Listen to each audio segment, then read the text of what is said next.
कुलकर्णी आहेत, देशपांडे आहेत, सोनटक्के आहेत, पाटील आहेत, सगळे या ठिकाणी बसलेले आहेत. आणि हाच अभिप्रेत भारत डॉक्टर बाबासाहेब आंबेडकरांना, महात्मा फुलेंना अपेक्षित होता, छत्रपती शिवाजी महाराजांना अपेक्षित होता. जेव्हा या महामानवांनी, महापुरुषांनी ही लढाई सुरू केली तेव्हा त्यांच्याबरोबर हा सर्व समाज होता. आणि त्यामुळेच आपण भारताला बदलू शकलो, भारताला आपण जगामध्ये एक वेगळी ओळख करून देऊ शकलो. कारण या सर्व समाजाच्या लोकांनी त्यांना साथ दिली. या सर्व समाजाच्या लोकांनी पुढे येऊन ज्या वाईट चालीरीती होत्या त्यांना तोडण्याचं काम केलं. आणि त्यामुळे आपण एक सशक्त भारत निर्माण करण्यामध्ये यशस्वी होत आहे. देशामध्ये किती विषमता असली तरी आपण बदलत आहोत. पाकिस्तान सारखा देश आपल्या बरोबरच स्वातंत्र्य झाला, परंतु यांची आज अवस्था काय? कारण त्यांना चांगलं संविधान मिळालं नाही.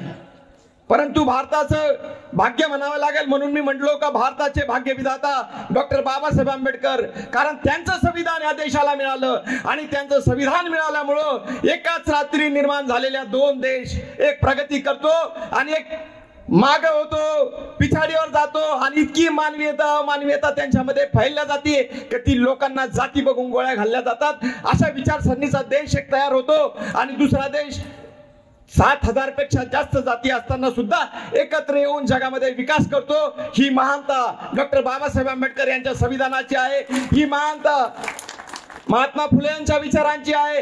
ही महानता छत्रपती शिवाजी महाराजांच्या विचारांची आहेत. आणि या सगळ्या रोगातून कुठेतरी माणसाला शांती पाहिजे. आणि महानगरपालिकेचा आम्ही धन्यवाद व्यक्त करतो का त्यांनी ही आम्हाला जागा दिली, का ज्या जागेमध्ये चांगली हवा आहे, ज्या जागेमध्ये शांतता आहे, आणि त्या शांततेचा उपभोग आम्ही आरोग्यासाठी करत आहोत आणि ध्यानासाठी करत आहोत. आणि खऱ्या अर्थाने मानवता जी ह्या महामानवांनी प्रस्थापित केली ती मानवता या ध्यानातूनच निर्माण होणार आहे.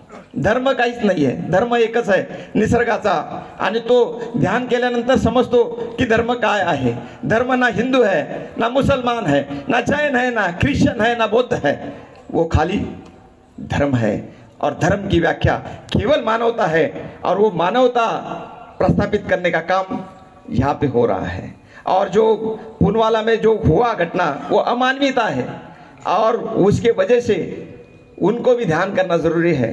वो लोग जब ध्यान के बारे में जानेंगे, आगे बढ़ेंगे तो ही उनके अंदर की भी ये अमानवीयता खत्म हो जाएंगी. जो लोगों को दिन दहाड़े गोलियां मार रहे हैं ये खत्म हो जाएगा. और यही विचार भगवान बुद्ध ने 2500 साल पहले इस भारत भूमि में दिया है. और उसी विचारों को इस देश के संतों ने आगे लेके गए हैं, इस देश के महापुरुषों ने आगे लेके गए हैं. और हम यहाँ भी उस विचार को आगे लेके जा रहे हैं.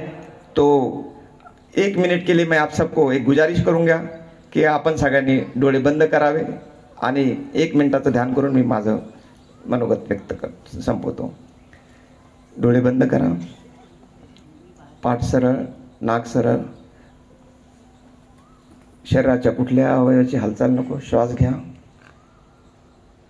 श्वास सोडा, घ्या श्वास.